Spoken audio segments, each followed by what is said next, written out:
Hello friend, welcome है आप सभी का। तो आज हम पैंट से नाप लेकर पैंट की कटिंग करना सीखेंगे। तो पहले हम लेंथ लंबाई लेंगे। इस तरीके से हम पैंट को बिछाएंगे, इस तरीके से बिल्कुल इक्वल, कोई बल वगैरह ना पड़े, ना तो हम पैंट को खींचेंगे ना इस। और फिर हम मोरे का नाप लेंगे। उसके बाद हम यहाँ से थाई का नाप लेंगे। यहाँ से ये हम थाई का नाप ले लेंगे। यहाँ से जो आसन की जो सिलाई है वहाँ से कितना है, बस ये हम नाप लेंगे।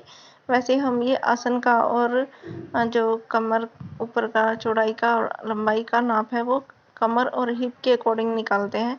तो हम लेकिन हम इन्होंने ये दिया है तो हम कि इसके हिसाब से यहाँ पे इसका नाप इस तरीके से लिया।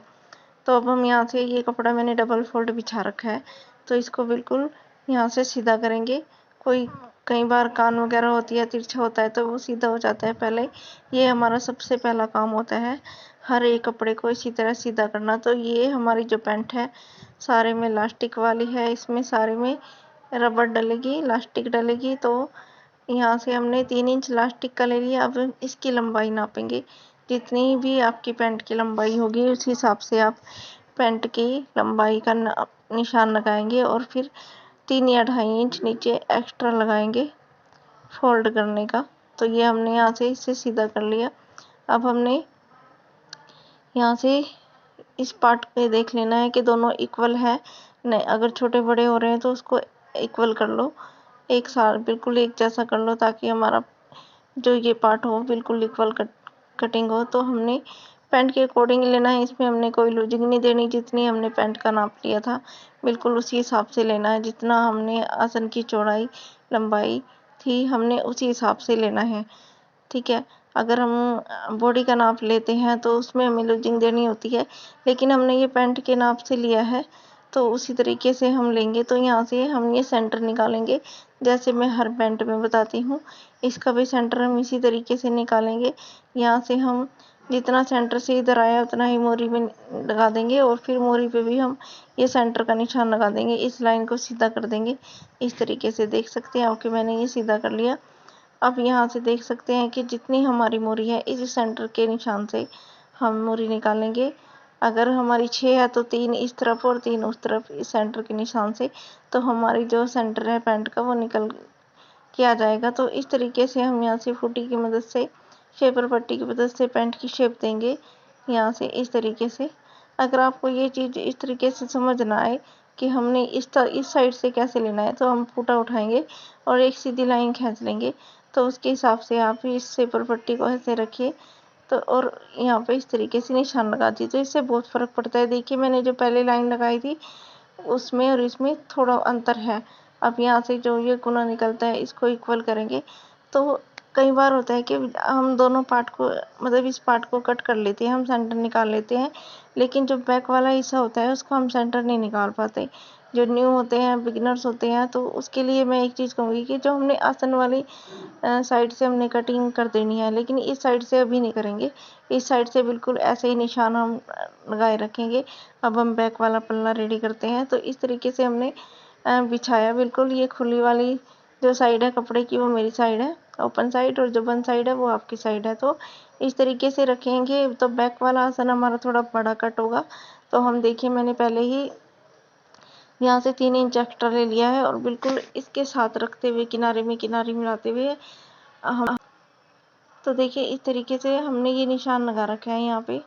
तो इसको हम यहाँ से थोड़ा तिरछा कट करेंगे यहाँ से। तो देखिए यहाँ से अब हम ये चारों पल्लों को इक्वल कट करेंगे जो हमने निशान लगा रखा था, ताकि हमारा अब बैक वाले पल्ले का भी सेंटर अच्छे से निकल जाए। तो इस तरीके से आप सेंटर निकाल सकते हैं बैक वाले पल्ले का। तो कई लोगों को बहुत दिक्कत होती है कि हम फ्रंट वाले का सेंटर निकाल लेते हैं, लेकिन बैक वाले का हमें निकालते हुए बहुत दिक्कत होती है। तो आप इस तरीके से सेंटर निकालिए। अब यहाँ से हम ये कट कर लेंगे बिल्कुल इक्वल में यहाँ से इसके साथ। तो इस तरीके से हमारी जो पैंट की कटिंग है वो हो जाती है। तो अब मैं आपको इसकी स्टिचिंग भी बता दूंगी, लेकिन उससे पहले हम पॉकेट कट करना भी बता देती हूँ। लेकिन इसमें लगानी नहीं है क्योंकि इन्होंने मना किया है, लेकिन मैं आपको बता, क्योंकि बहुत सारी पैंटों में लगती है, कोई एक आध होगा जो मतलब पॉकेट नहीं लगवाना चाहता। बाकी सब पैंट में पॉकेट लगती है। कोई कोई तो 2 भी लगवाता है, दोनों साइड भी पॉकेट लगती है। तो यहाँ से हम इसको उठाएंगे और इसी साइड से जो हमारा कपड़ा बचा हुआ है उसी से हम पॉकेट कट कर लेंगे। तो यहाँ से इसको अलग करेंगे, बहुत आसान है पॉकेट करना। तो इस तरीके से लंबाई हम यहाँ पे 14 इंच की लंबाई लेंगे। वैसे मैं 13 की लेती हूँ, लेकिन 14 की भी ले लेते क्योंकि थोड़े ये लंबे हैं। तो यहाँ से हम 6 इंच रखेंगे, यहाँ से हम 6 इंच रखेंगे और बिल्कुल इसको इक्वल कर लेंगे। और यहाँ से थोड़ा तिरछे में ऐसे और ऐसे तिरछा भी कट कर सकते हैं जेब को। अगर ऐसा नहीं करना तो इसी में हम थोड़ी गोलाई दे देंगे। तो इस तरीके से गोलाई जैसे हमारी पैंट जेंट्स पैंट में होती है, सेम उसी तरह हमारी ये यहाँ से। अब हम क्या करेंगे, इसकी स्टिचिंग भी कर लेते हैं। तो हम दोनों पल्ले के आसन उठाएंगे और आसन को हम जोड़ लेंगे। तो ये मैंने आसन जोड़ लिया है। अब दोनों आसन जोड़ने के बाद ये साइड में हम सिलाई लगाएंगे। इसमें हम साइड में सिलाई लगा देंगे दोनों साइड। तो देखिए बहुत आसान है इसको सिलना। तो दोनों साइड से मैंने ये सिलाई लगा ली है। अब यहाँ से आसन को पकड़ेंगे और यहाँ से हम बंद वाली सिलाई भी लगा देंगे। यहाँ से हम जितनी मोरी रखेंगे उतनी रखेंगे और यहाँ से बंद वाली देखिए इस तरीके से। तो देखिए हमारी बंद वाली सिलाई भी है जो लग चुकी है। अब यहाँ से हम जितना हमारा नेफा ये फोल्ड होना है इसमें इलास्टिक डालेंगे। तो हम नेफे की तरह फोल्ड कर लेंगे, थोड़ा सा रखेंगे जिससे कि हम इसमें इलास्टिक डाल सके। ऐसे ही चारों तरफ से हम इसमें ये सिलाई लगा लेंगे।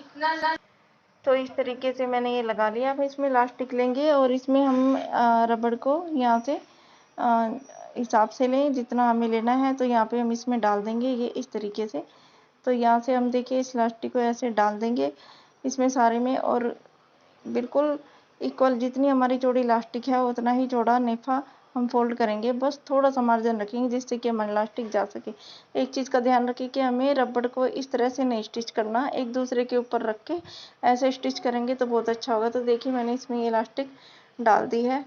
तो ये बहुत आसान है और फटाफट से बन के रेडी हो जाता है। तो इसको इक्वल करेंगे ऐसे और इसके सेंटर में एक सिलाई लगा देंगे रबड़ के यहाँ पे, ताकि हमारी जो इलास्टिक है वो उल्टे पलटे ना बिल्कुल सीधी रहे। तो यहाँ से हो गया। अब हम लंबाई का निशान लगाएंगे, जितनी लंबाई है उतना निशान लगाएंगे और जो एक्स्ट्रा फैब्रिक है उसको अंदर फोल्ड कर देंगे। अंदर फोल्ड करेंगे इस तरीके से, उसको ऐसे कर लेंगे, क्रीज बन जाएगी। तो उसको हम यहाँ से ऐसे अंदर की साइड फोल्ड करके ऐसे और उसको अंदर से हमने इस तरीके से यहाँ पे सिलाई लगा देनी है। तो ये हमारे यहाँ से इस तरीके से सिलाई लगाने के बाद ये हमारा कंप्लीट हो जाएगा। तो देखिए ये हमारा फाइनल लुक आया है पैंट का। Thank you so much watch करने के लिए। ज़्यादा से ज़्यादा लाइक कमेंट जरूर करना, सब्सक्राइब